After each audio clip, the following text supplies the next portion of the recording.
বাবা কিছু দিন বাবা। তোর কাছে কিছু আছে? আমার কাছে দেখি খুঁজো আছে কি।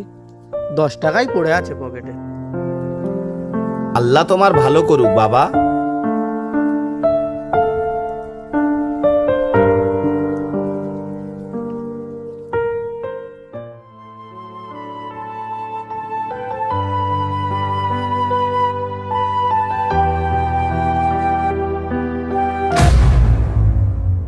হুজুর, আল্লাহ তো সবাইকে বানিয়েছেন, তাহলে কাউকে ধনী আর কাউকে গরিব এমন কেন বানালেন? ওই মানুষটার কি দোষ ছিল যে আল্লাহকে ভিখারি করে পাঠালো? বসো। আমার আল্লাহ যা জানে সেটা তুমি আমি তা জানি না। এই মানুষটা যে আজ ফকির, তার জন্য নিজের কোথাও না কোথাও দায় আছে। এটা কিভাবে সম্ভব হুজুর? দুনিয়াতে কেউ কি নিজে থেকে চায় যে সে ভিখারি হয়ে থাকুক? রইদুল, তুমি তাহলে কি আমার কথা বিশ্বাস করতে পারছো না, তাই তো? আচ্ছা, তার চেয়ে আমি একটা কাজ করি। আজ আমি ওই ভিখারিকে এমন ভিক্ষা দেবো যেন তাকে আর কোনোদিন না ভিক্ষা করতে হয়। ওকে ডাকো। এই বাবু, এদিকে শোনো।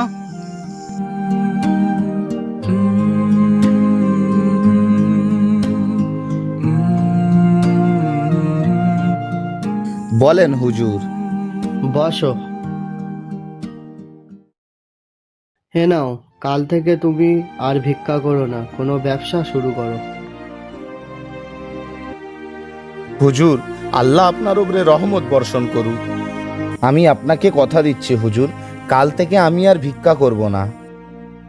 ঠিক আছে, যাও।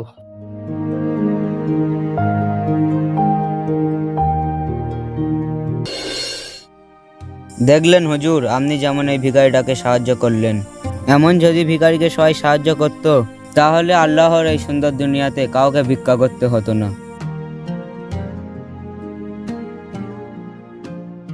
তুমি কি করে জানলে কাল ওই ভিখারি আর ভিক্ষা করবে না? কি বলছেন হুজুর? এতগুলো টাকা পাওয়ার পরেও কাল থেকে ওকে আর ভিক্ষা করতে হবে কেন?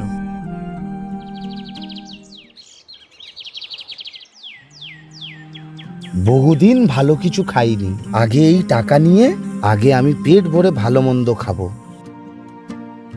গায়ের জামাটাও বড্ড ছিঁড়ে গেছে, আগে আমি একটা জামা কিনবো, তারপরে একটা ভালো ব্যবসা। এই জায়গাটা বড় নির্জন, তাড়াতাড়ি বাড়ি যাই।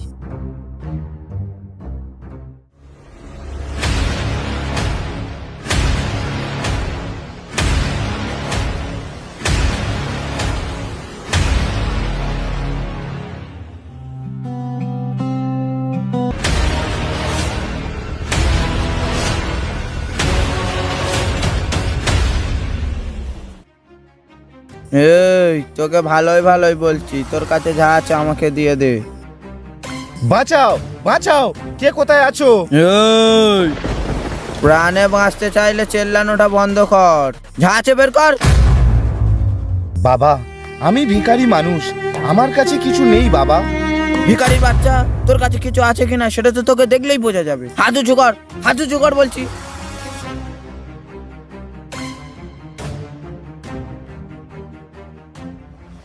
ভিখারির পকেটে এত টাকা?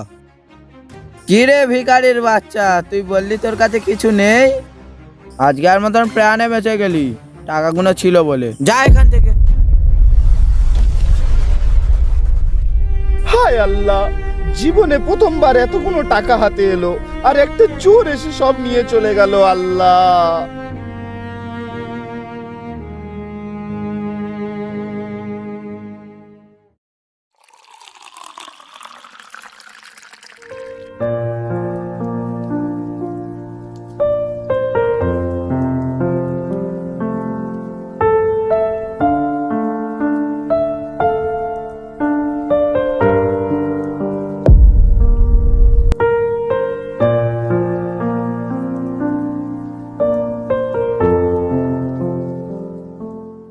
ওই দেখেন হুজুর, সেই ভিখারিটা আজকেও। ওই মিয়া, এদিকে শোনো।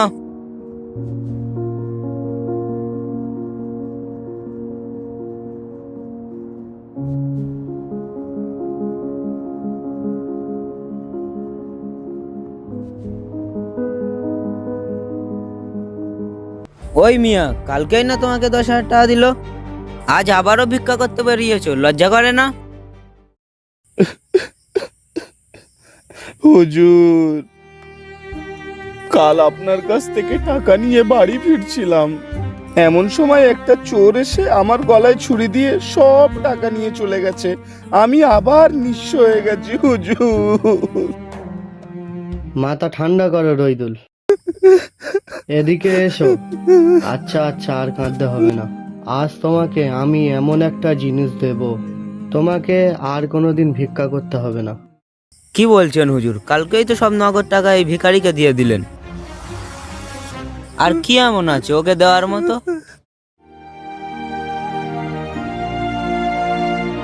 এই আংটি বর্তমান বাজার হিসাবে 30 থেকে 40,000 টাকা দাম।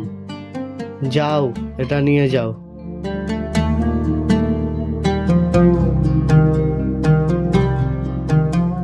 সাবধানে নিয়ে যাবে, কালকে না যেন দেখি আর তোমাকে ভিক্ষা করতে।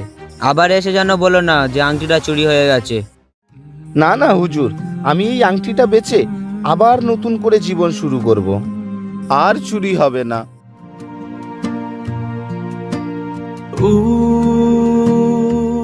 আসছি হুজুর। আচ্ছা ঠিক আছে, যাও, সাবধানে যাবে।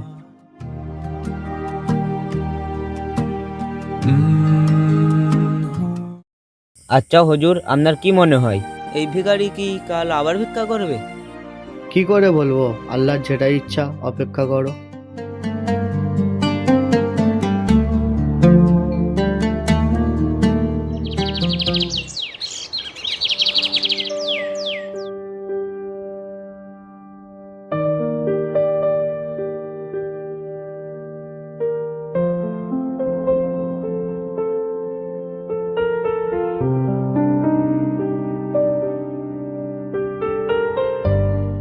আমার চালের অবস্থাটা খুব ভালো না, চাল দিয়ে পানি পড়ে। এই আংটিটাকে বিক্রি করে আগে আমার ঘরটাকে মেরামত করব, যাতে আমার বউকে নিয়ে আমি শান্তিতে একটু ঘুমাতে পারি। কিন্তু এই আংটিটা রাখি কোথায়?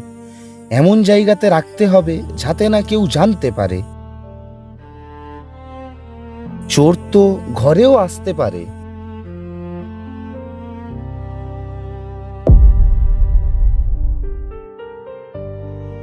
এই কলসিতে তো আমার বউ আর পানি আনে না, কলসিটা তো বেকার পড়ে আছে। তাহলে এই আংটিটা আমি ওই কলসির ভিতরে রেখে দিই। ঘরে যদি চোরও আসে তাহলে সে ভাবতেও পারবে না এই ভাঙা কলসির ভিতরে এত দামি একটা আংটি রাখা আছে।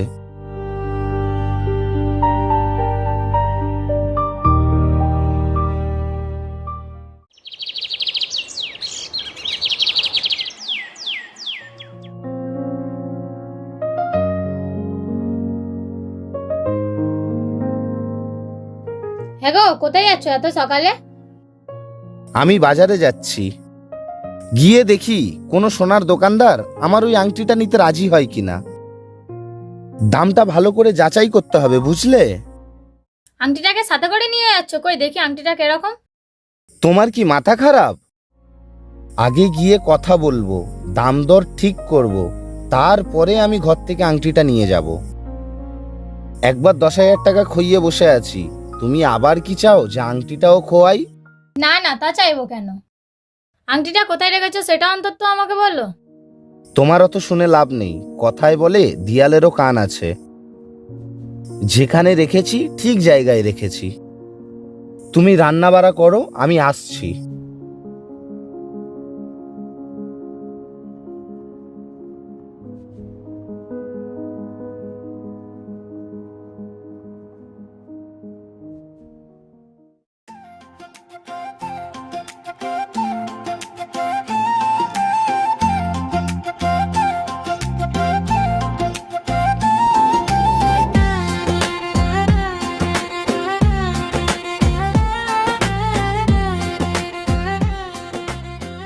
হ্যাঁ গো, কি বললো সোনার দোকানদার?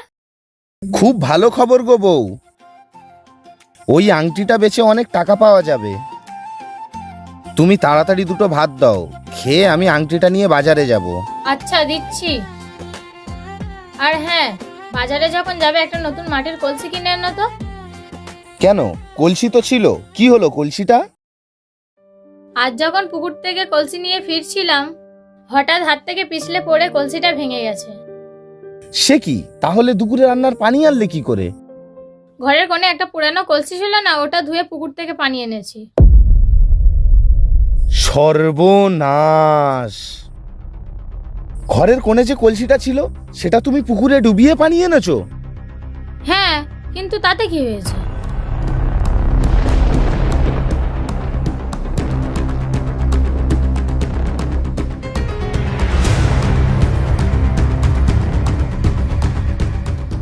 এতে করে তুমি পানি এনেছো? হ্যাঁ, কিন্তু কি হয়েছে সেটা তো বলবে।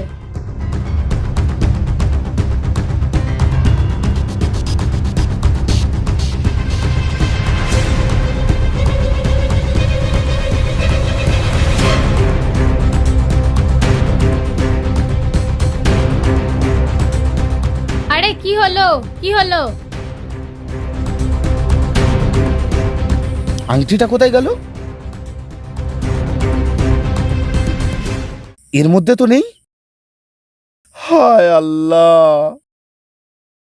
সে কি, তুমি আংটিটা এই পুরানো কলসির ভিতরে রেখেছিলে? হায় আল্লাহ, এ তোমার কেমন বিচার! 10,000 টাকা চোর নিয়ে চলে গেল, সোনার আংটিটাও পুকুরে চলে গেল। আর কত পরীক্ষা নেবে আল্লাহ, আর কত পরীক্ষা নেবে আমাদের?